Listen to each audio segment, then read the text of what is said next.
Captain Jake Morrison stared at the screen in horror. The images coming from Kepler Research Station made his stomach turn. What had been a peaceful science outpost just hours ago was now floating pieces of metal and glass in the cold darkness of space. 3,000 people had lived on Kepler Station. Scientists, engineers, teachers, and their families. Men, women, and children who had never hurt anyone. They studied plants and animals from distant worlds. They taught kids about the stars. They grew food in space gardens and sent letters home to Earth. Now they were all dead. Dr. Lisa Carter had been the head scientist at Kepler Station. Jake had met her once at a conference on Earth. She was a kind woman who loved studying alien plants. Her final message still played on repeat in his mind, her voice shaking with fear as she described families hiding in emergency shelters while alien ships destroyed every escape pod that tried to leave the station. The aliens were called Zephyrians. They had blue skin and long faces that looked almost like birds. Their ships were black and sharp, like metal knives flying through space. They had come to Kepler Station without warning and started shooting immediately. Admiral Kate Sullivan stood next to Jake on the bridge of the warship UES Retribution. Her gray hair was pulled back tight and her face looked like it was carved from stone. She had been fighting in space for 30 years, but Jake had never seen her look so angry. The Zephyrian commander had sent his own message after destroying the station. He spoke in perfect English, his voice cold and proud. He said humans were weak and stupid. He said every human colony in space would be destroyed just like Kepler Station. He said his people would kill every man, woman, and child until humans surrendered completely. Lieutenant Commander Ryan Parker worked at the tactical station nearby. He was young, maybe 25, with short brown hair and quick hands that moved across his controls like a piano player. He had pulled up everything Earth knew about the Zephyrians. They were an old race that had conquered many worlds. Their way of fighting was simple and terrible. They always attacked civilians first. They killed families and destroyed homes. They wanted other species to be so scared that they would give up without fighting back. It had worked dozens of times before. Jake watched Ryan work and felt something cold settle in his chest. The Zephyrians thought they understood humans. They thought killing innocent people would make humans weak and afraid. They thought wrong. News of the attack spread across human space like wildfire. Every colony, every ship, every military base received the same terrible images. Videos of children running from explosions, pictures of destroyed schools and hospitals, the final desperate messages from people who knew they were about to die.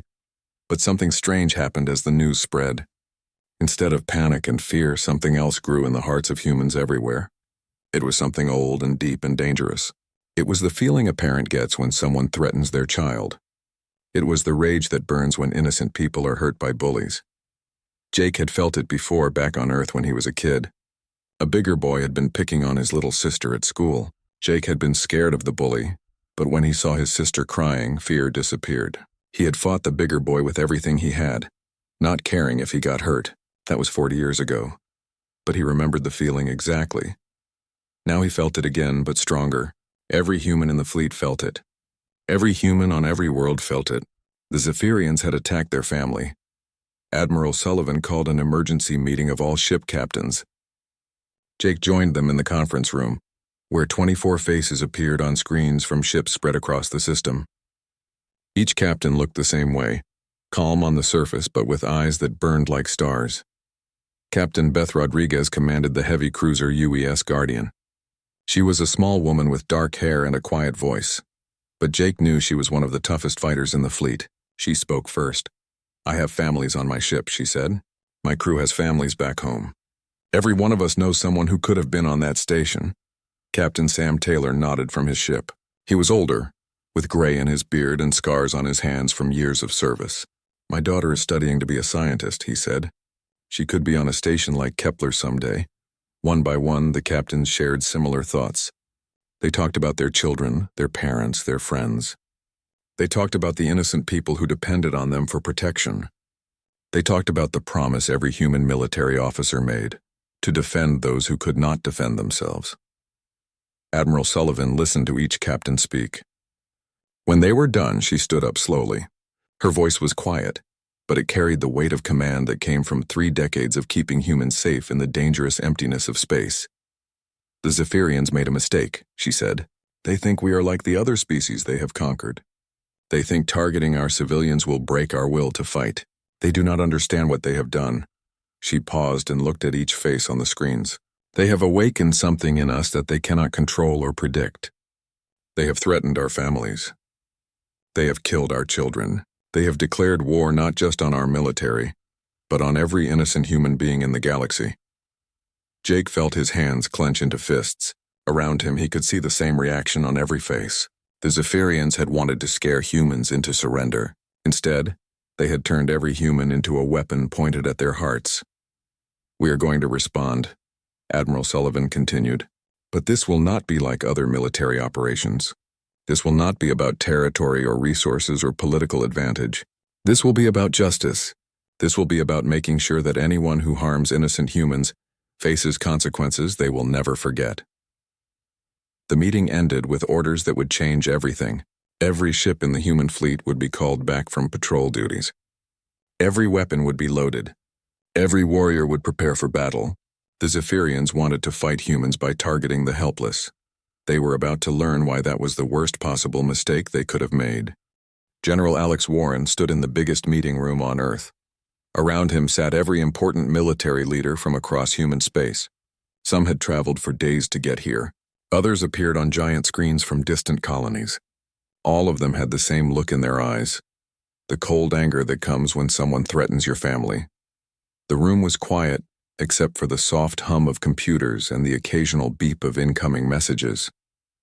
Outside the windows, Earth looked peaceful and blue, but Alex knew that peace was about to end. The Zephyrians had made sure of that when they killed 3,000 innocent people at Kepler Station. Commander Beth Rodriguez stepped up to the big display screen at the front of the room. She was the head of fleet intelligence, which meant she knew all the secrets about Earth's enemies. Her job was to understand how other species thought and fought. Right now she understood the Zephyrians better than they understood themselves. The enemy is preparing for their next attack, Beth said. Her voice was steady, but Alex could hear the anger underneath. Our spy satellites have detected massive ship movements in Zephyrian space. They are gathering their forces for something big. The display showed star maps with red dots marking enemy ships. There were hundreds of them, all moving toward the same area of space. Alex had been a soldier for 25 years, and he had never seen an enemy fleet that large. "Where are they going?" asked Admiral Kate Sullivan. She had flown here from her flagship as soon as the meeting was called. Her uniform was still wrinkled from the long journey, but her eyes were sharp and focused. Beth pressed a button and the display zoomed in on a small yellow star. "New Haven Colony," she said. "Population 50,000. Most of them are farmers and their families. They grow food that feeds 12 other colonies." Alex felt his jaw tighten. New Haven was one of the most peaceful places in human space. The people there had never bothered anyone. They just wanted to grow crops and raise their children in safety. Now the Zephyrians were coming to kill them all. Captain Sam Taylor spoke up from his seat near the back of the room. He was an older man with kind eyes and gentle hands, but Alex knew he could be fierce when protecting innocent people. "How long do we have?" 2 weeks, Beth answered. "Maybe less if they push their engines hard." The room erupted in angry voices. 2 weeks was not enough time to evacuate 50,000 people. It was barely enough time to get a defense fleet to New Haven. The Zephyrians had planned this perfectly. Another attack on helpless civilians that Earth could not prevent. But Alex had been thinking about something else. He stood up slowly and the room fell quiet. Everyone knew his reputation. He had never lost a battle. He had never left civilians unprotected. He had never backed down from a fight, no matter how dangerous. "We are not going to defend New Haven," he said. The silence that followed was so complete that Alex could hear his own heartbeat. Admiral Sullivan leaned forward in her chair. "What do you mean?" Alex walked to the display and pointed at the red dots showing enemy ships.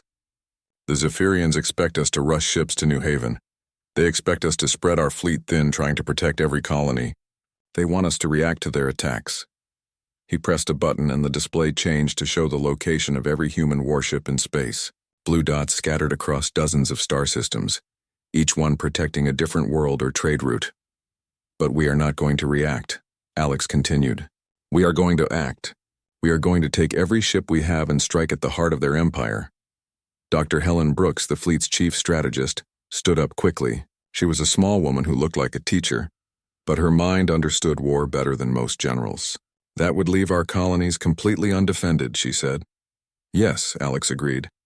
For a short time. But the Zephyrians will learn something they do not expect. They will learn what happens when you threaten human families. He looked around the room at faces that were starting to understand his plan. Every species they have conquered before gave up after losing a few colonies. They calculate acceptable losses and surrender when the cost gets too high.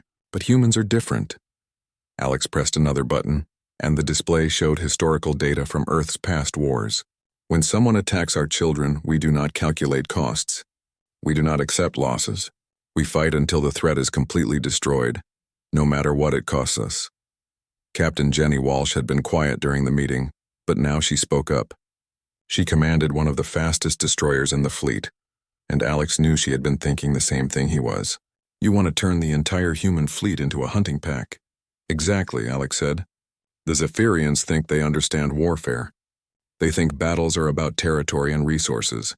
They do not understand that for humans this is not a war. This is pest control. Admiral Sullivan stood up and walked to the display. She studied the enemy positions for a long moment. It is a huge risk, she said finally. If we pull every ship from defensive duties, we leave millions of civilians unprotected. The civilians are already unprotected, Alex replied. The Zephyrians have proven they can attack any colony they want. Our current strategy of spreading ships across space just gives them easier targets. Dr. Brooks was working on her computer, running calculations. If we concentrate our entire fleet, we would have enough firepower to destroy any Zephyrian force, she said slowly. But the political consequences— There will be no political consequences, Alex interrupted, because there will be no Zephyrian empire left to complain. The room fell silent again as everyone absorbed what he was suggesting. It was not just a military strategy. It was a declaration that humans would rather risk everything than allow innocent people to be slaughtered. Beth Rodriguez pulled up more intelligence reports. The Zephyrian military is built around psychological warfare, she said. They have never faced an enemy that responded to civilian attacks with total warfare. Their commanders will not know how to react. Captain Taylor nodded slowly. My grandmother lived through the Second World War on Earth, he said. She always told me that the biggest mistake the enemy made was thinking Americans would give up after being attacked. Instead, they woke up a sleeping giant. Admiral Sullivan looked around the room one more time. All in favor of General Warren's plan? Every hand in the room went up. Every face on the screens showed the same gesture. In less than 5 minutes, humanity had decided to abandon defensive thinking and become the hunters instead of the hunted. Orders went out immediately to every human ship in space. Return to Earth, load weapons, prepare for total war. The Zephyrians wanted to fight by targeting innocent families. They were about to discover why that was the last mistake their empire would ever make. Admiral Zektar stood on the bridge of his flagship, watching the tactical display with growing confusion. 3 more Zephyrian patrol fleets had simply vanished from the sensor grid. No distress signals. No final battle reports. Just empty space where his ships used to be. He was a tall Zephyrian with the blue skin and sharp features of his species. For 50 years he had commanded fleets that conquered entire star systems. His strategy of targeting civilians first had broken the will of dozens of different species. No enemy had ever dared to strike back at Zephyrian forces directly. Perhaps it was a navigation error, suggested Captain Vel Nash, his second in command. The ion storms in that sector have been unusually strong. Zektar was not convinced. 3 separate fleets making the same navigation error seemed impossible. But he had more important things to worry about. The attack on New Haven Colony was only days away, and his forces needed to be in position. Far across the galaxy, Captain Jenny Walsh guided her destroyer UES Vengeance through the wreckage of another Zephyrian patrol group. Her ship and 2 others had been operating behind enemy lines for 3 weeks now, hunting down any Zephyrian vessel they could find. Jenny was 32 years old with short red hair and steady hands. She had joined the Space Navy to explore new worlds and keep trade routes safe. She had never expected to become an assassin, but when she watched the videos from Kepler Station, something had changed inside her. Target destroyed, reported Lieutenant Ben Collins from the communication station. He was a young man who used to smile a lot, but he had not smiled once since seeing the pictures of dead children floating in space around Kepler Station. Jenny nodded and turned to her navigator. Set course for the next patrol route. We have work to finish. The human strategy was simple and terrible. Instead of protecting colonies and waiting for attacks, small groups of human ships had spread out across Zephyrian space. They were not trying to capture territory or destroy military bases. They were hunting down every single ship that had participated in the massacre at Kepler Station. Ben had been intercepting enemy communications for weeks. He spoke several alien languages, including Zephyrian. What he heard in their transmissions was music to his ears, growing fear and confusion among enemy commanders. They are starting to panic, Ben reported to Jenny. I am picking up requests for reinforcements from sectors all across their empire. Some ship captains are refusing to leave port. Jenny felt a cold satisfaction at the news. The Zephyrians had wanted to use fear as a weapon. Now they were learning what real fear felt like. The Zephyrian military had been built to fight conventional wars against civilized enemies. They were used to battles with clear rules and objectives. They expected enemies to follow standard military doctrine. Protect your own territory. Minimize losses. Negotiate when things get difficult. But humans were not following any rules the Zephyrians understood. Human ships appeared without warning, destroyed their targets, and vanished back into space. They did not try to hold territory. They did not send demands for surrender. They just killed every Zephyrian ship they found and moved on to the next target. Commander Dan Foster led another hunter group of 6 ships through the outer regions of Zephyrian space. He was a quiet man who had grown up on a farming colony much like New Haven. His parents had taught him to protect those who could not protect themselves. Now he was applying that lesson on a galactic scale. His ships had just finished destroying a Zephyrian supply convoy when his sensors detected something unusual. An enemy patrol ship was drifting in space with its engines shut down. There were no signs of battle damage. Life signs? Dan asked his sensor operator. None, sir. The ship appears to be abandoned. Dan had seen this several times in the past week. Zephyrian crews were simply abandoning their ships rather than risk facing human hunters. The proud military force that had conquered dozens of worlds was running away from fights. Back on his flagship, Admiral Zektar was receiving reports that made his blood run cold. 17 more ships had gone missing in the past day. Supply convoys were refusing to leave port without heavy escorts. Some colony governors were demanding that he send fleets to protect them instead of attacking human settlements. But the worst part was the pattern he was starting to see in the attacks. The humans were not striking randomly. They were specifically targeting ships and crews that had participated in the Kepler Station massacre. Somehow they had identified every vessel involved in that operation. Captain Velnash brought him a decoded human transmission that intelligence had intercepted. It was a message being broadcast on all human military frequencies. This is Admiral Kate Sullivan of the Earth Defense Force, the message said. To all Zephyrian forces, you chose to make war on innocent families. You chose to kill defenseless children. You will now face the consequences of that choice. There will be no mercy for those who showed no mercy. There will be no surrender accepted from those who gave no quarter. You are no longer conquerors. You are prey. Zektar felt something he had never experienced before in 50 years of warfare. Genuine fear. Not fear of losing a battle or even a war, but fear of complete annihilation. The humans were not trying to defeat his empire. They were trying to erase it. His communications officer interrupted his thoughts. Sir, we are receiving urgent requests from the home fleet. They want to know if we should recall our forces from the New Haven operation. Zektar looked at the tactical display again.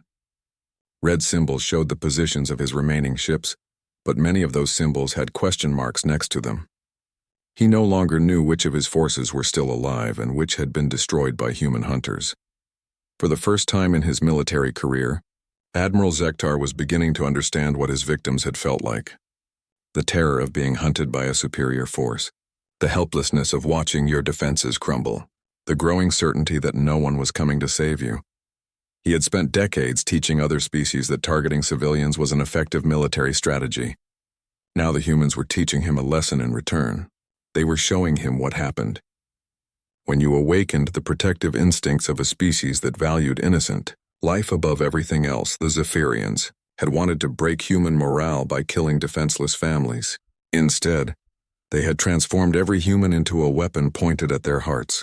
They had turned the hunter into the hunted, and the humans were very, very good at hunting. The Zephyrian home fleet had never retreated from any battle in their recorded history. Their massive ships had conquered star systems across the galaxy through superior firepower and ruthless tactics. But as Admiral Zektar watched the approaching human armada on his sensors, he found himself thinking about the impossible, running away. The human fleet that emerged from hyperspace was unlike anything the Zephyrians had ever faced. It was not just the number of ships, though there were more human vessels than Zektar had ever seen in one place. It was the way they moved. Every ship attacked at the same moment, creating a wave of destruction that rolled across space like a tsunami. Captain Nick Rodriguez commanded the assault carrier UES Justice at the front of the human attack. His ship carried fighters and bombers that had been painted with special markings. Instead of normal military symbols, each craft bore the names of families who had died at Kepler Station. Nick's own fighter carried the name Emma Santos, age 7, on its hull. Nick was a pilot before he became a captain. He had flown combat missions for 15 years, but nothing had prepared him for this battle. His crews were not fighting for territory or political goals. They were fighting for justice, and that made them more dangerous than any enemy the Zephyrians had faced. "All fighters launch," Nick ordered. "Remember why we are here." Hundreds of human fighters poured out of their carriers like angry wasps from a disturbed nest. Each pilot carried personal photos of the victims from Kepler Station. They had studied the faces of every person who died in that massacre. They knew the names of the children, the parents, the grandparents who had been murdered by Zephyrian guns. Lieutenant Commander Amy Torres led a squadron of heavy cruisers into the heart of the enemy formation. She was a small woman with dark eyes that burned with cold fury. Her younger brother had been a teacher on Kepler Station. His body was never found, but she knew he was dead. As her ships opened fire on the Zephyrian battle line, Amy broadcast a message on all frequencies. Her voice was calm and steady, but every word carried the weight of absolute conviction. "This is the Earth Defense Force," she said. "We do not accept your surrender. We do not negotiate with child killers. You wanted to fight innocent families. Now you fight us." The Zephyrian fleet tried to respond with their traditional tactics. They had always relied on superior numbers and overwhelming firepower to break enemy resistance. But something was wrong. The humans were not fighting like any enemy they had encountered before. Human ships ignored damage to themselves and focused entirely on destroying their targets. Captains rammed their vessels into Zephyrian cruisers rather than allow them to escape. Fighter pilots with damaged engines flew their craft directly into enemy bridges. The humans seemed to care more about killing Zephyrians than about staying alive themselves. Admiral Zektar watched his tactical display with growing horror. His ships were not just losing, they were being systematically annihilated. The humans were not trying to capture vessels or take prisoners. They were trying to kill every Zephyrian in space. "Sir," his communications officer called out, "we are receiving surrender requests from 17 of our ships." "Tell them surrender is not an option," Zektar replied automatically. Then he stopped and thought about what he had just said. For the first time in his life, he was ordering his own people to fight to the death because the enemy would not accept surrender. It was a strange feeling.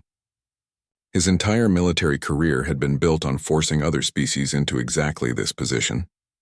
Now he understood what it felt like to face an enemy that showed no mercy. Commander Tony Baker monitored enemy communications from his position aboard the command ship, UES Retribution. He spoke fluent Zephyrian and had been listening to their transmissions throughout the battle. What he heard made him smile for the first time in weeks.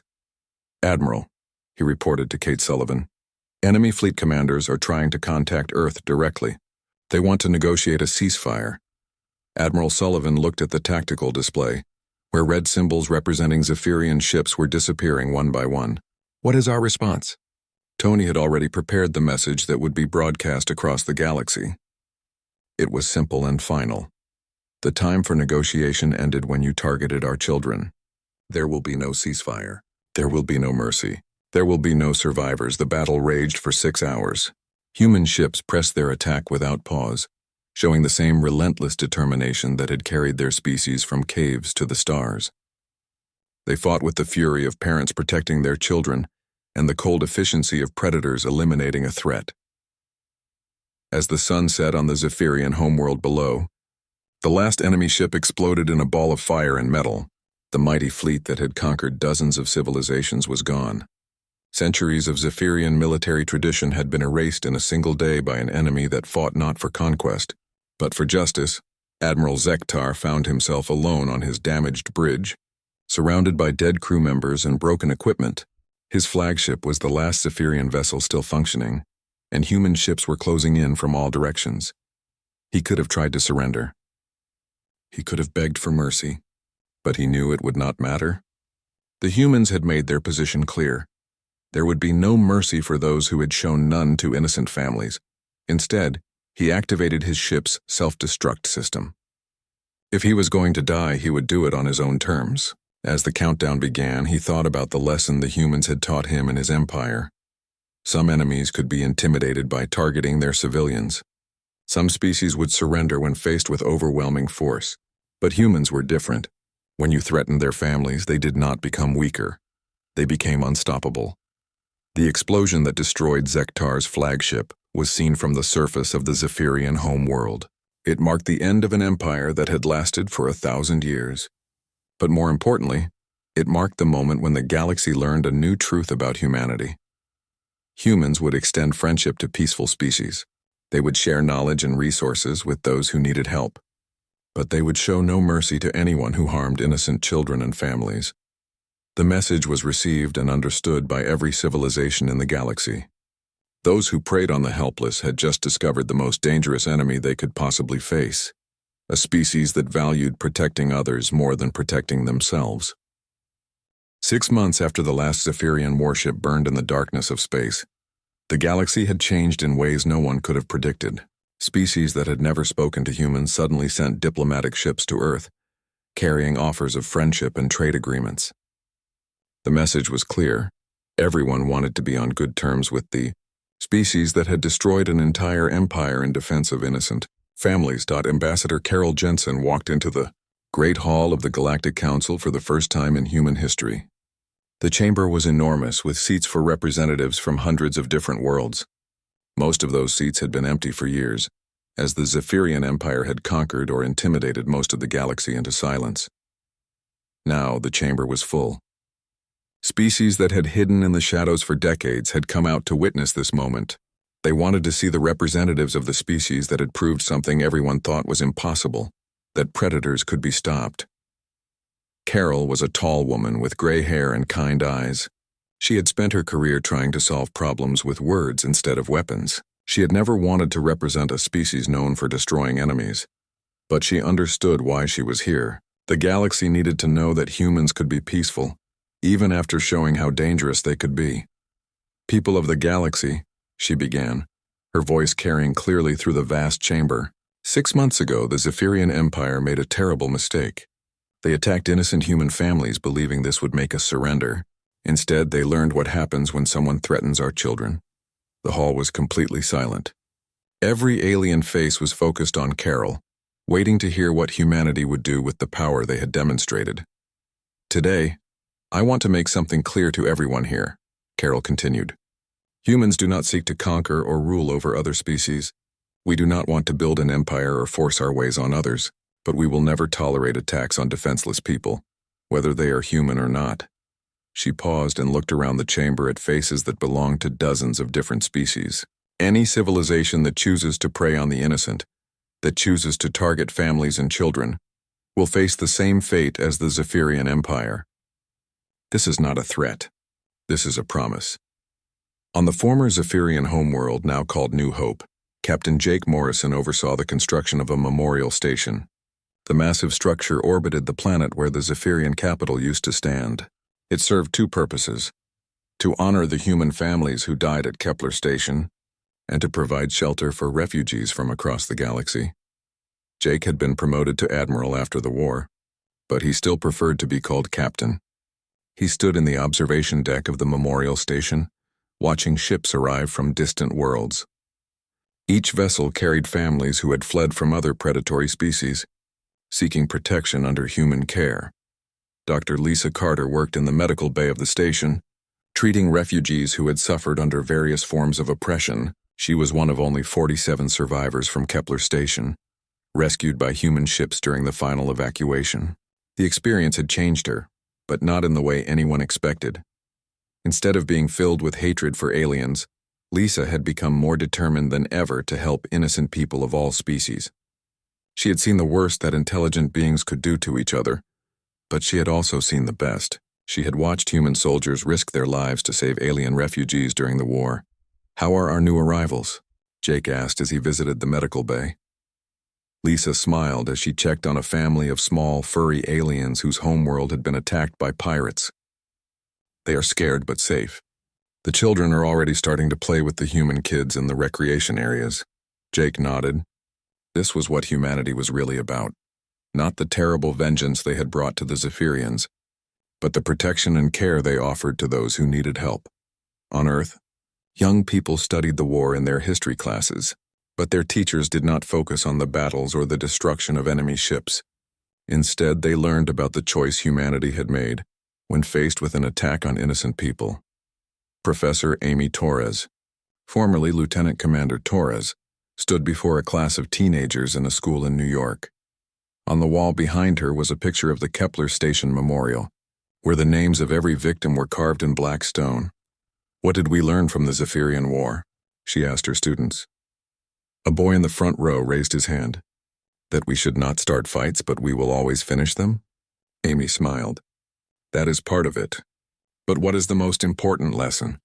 A girl near the back spoke up. "That protecting innocent people is more important than protecting ourselves." "Exactly," Amy said. "The Zephyrians thought they could make us weak by attacking our families. Instead, they made us stronger than they could imagine. They turned every human into someone willing to die to protect children and innocent people." She walked to the window and pointed at the sky, where the lights of orbital stations could be seen even in daylight. "Out there right now, our ships patrol the space routes to keep families safe. Our people build homes for refugees who have nowhere else to go. Our scientists work to find cures for diseases that affect species we have never even met." The students listened carefully as she explained the most important truth about their species.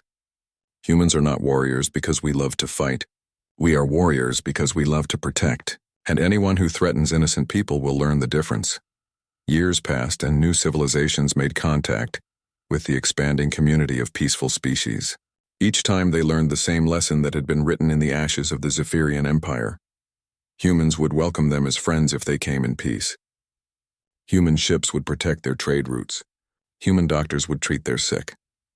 Human teachers would share knowledge freely, but if they chose to prey on the defenseless, if they chose to target families and children, they would face the full fury of a species that valued protecting others above all else. The galaxy had learned two fundamental truths about humanity. First, they were the best friends any peaceful species could hope for, generous, protective, and loyal.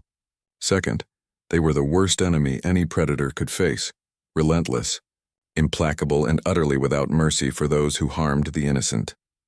In the end, the Zephyrian Empire had accomplished something they never intended. By targeting helpless human families, they had turned humanity into the galaxy's guardians.